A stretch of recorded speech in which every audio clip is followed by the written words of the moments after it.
The Face of Love, produced by veteran Virginia Film Festival Advisory Board member and UVA alum Julie Lynn. She's back with her third film since I've been here in 5 years, starring Annette Bening, Ed Harris, and Robin Williams.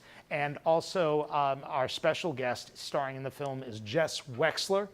You may recognize some of her credits. She'll be along to speak with the director, Ari Posen, and Julie Lynn from the stage of the Paramount.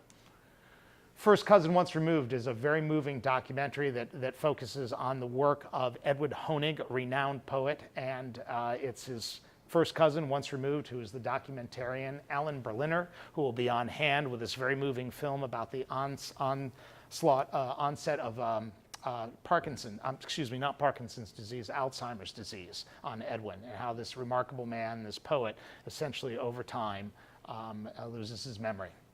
This film's been profiled a lot in the New York Times recently, and it's a very beautiful film. Gloria, which is getting remarkable reviews at the New York Film Festival right now, a really fun foreign film. I Used to Be Darker, another great independent film, and I'm going to go through some of these relatively quickly. I hope you'll take a look on the website. The Invisible Woman, Ray Fiennes directed, Ray Fiennes stars, about Charles Dickens and the other woman. Mandela, Long Walk to Freedom, which again is going to be front and center in the award season coming up. Philomena stars Dame Judi Dench. The role is already getting Oscar buzz for her performance. And if you got Will Forte here, you have to screen MacGruber. So we're going to screen MacGruber on Friday evening, and we're also excited to say that the writer-director Jorma Taccone will be joining us for that screening as well. You might know him from HBO's Girls, and also the shorts that he's done on Saturday Night Live. But he and Will be having a moderated conversation immediately following, so that's a great one to come out and see. We're just doing that for fun. We got to do it. Our Nixon, which is part of the Presidency in Film series in association with the Miller Center. This conversation will be moderated by Governor Gerald Baliles. This is 8mm film that was taken by Ehrlichman, Haldeman, and Dwight Chapin of their time in the Nixon administration. So they taped themselves again. These guys just didn't learn. We have a Library of Congress series which celebrates the National Film Registry. In 1989, Congress decided that they would pass a bill that would declare the National Film Registry to celebrate and preserve important films that are deemed to be culturally and historically significant. So each year we focus on some of those films. This year we're celebrating the work of legendary special effects Ray Harryhausen, who recently passed away. And this is a remarkable film for those special effects. And also Danny Kaye, remarkable actor and also legendary humanitarian. And The Court Jester is marking the 100th anniversary of actor Danny Kaye's birth. The Kennedy Half Century is our ongoing partnership with the Center for Politics. Professor Sabato and his team just produced this new documentary that not only looks at the Kennedy assassination, but the impact that the Kennedy presidency has had on all of the following presidencies up to President Obama's term and including President Obama. Larry Sabato will be moderating that conversation. He's been all over the talk shows recently because he just came out with a new book about the Kennedy assassination.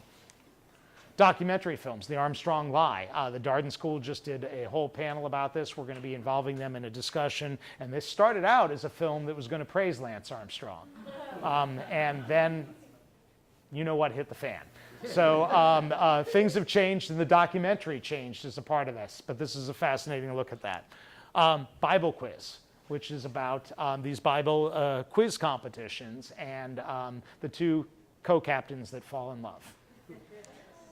Caucus. This is by documentarian A.J. Schnock, who's a fabulous documentarian. And in particular, I had great fun watching this because I'm really interested in politics. And this is all of the work that they did leading up to the Iowa caucuses. And it's really fun. They show Rick Santorum initially going into breakfast with 1 or 2 or 3 people and talking.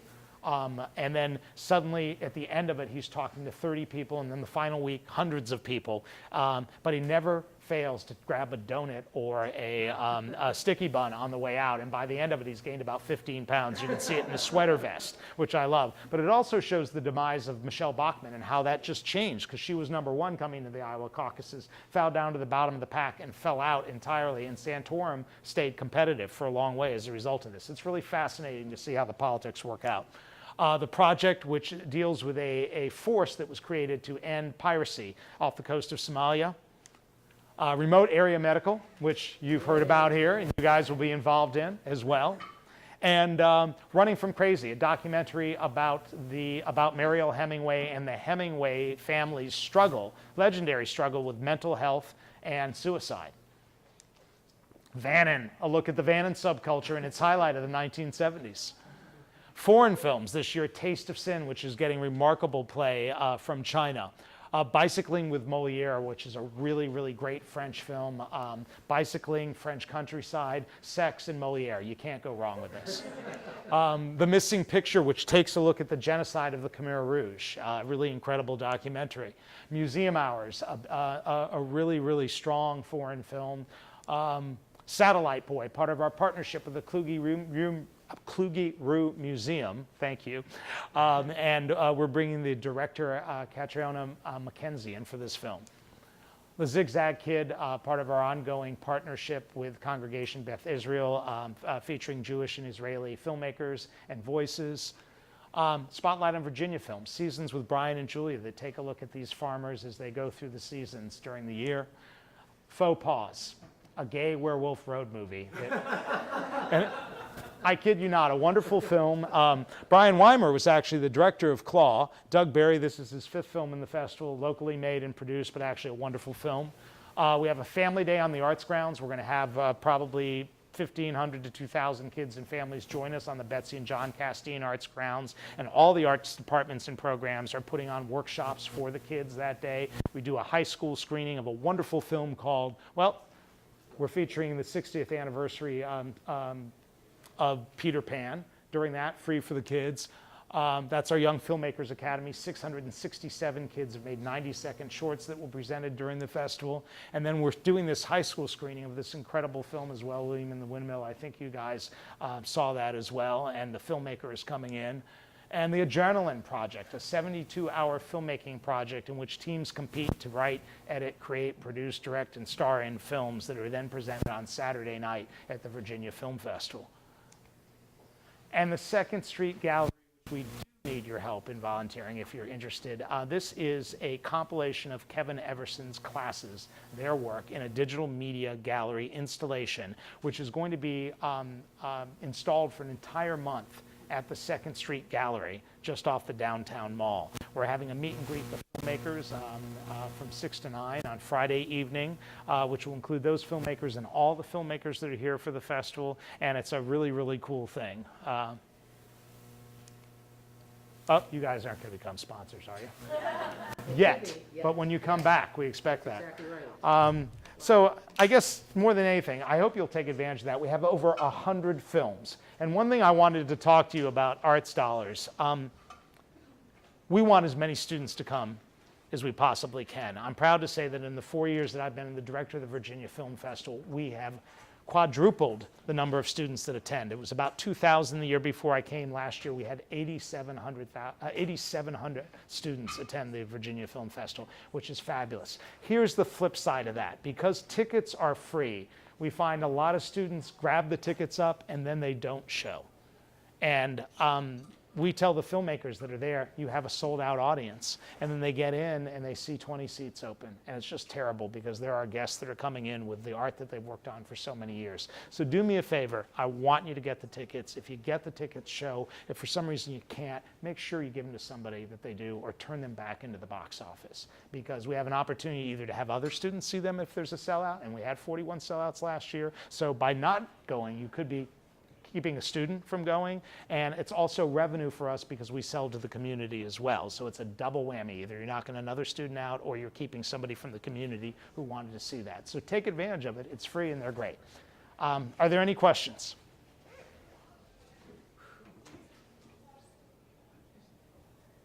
Oh, yes, I'm sorry. Is the guy who you had in the picture for the Adrenaline Film Festival salesman is a blonde guy with blonde hair? I don't know. I really don't. And I'm not sure that I would know for sure either way.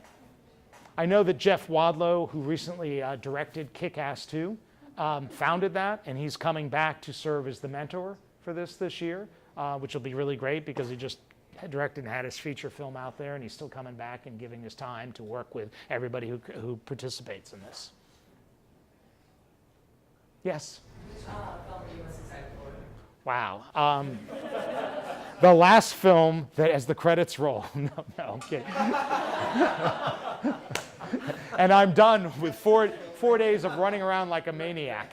No, you know, I honestly, I'm really looking forward to Nebraska this year.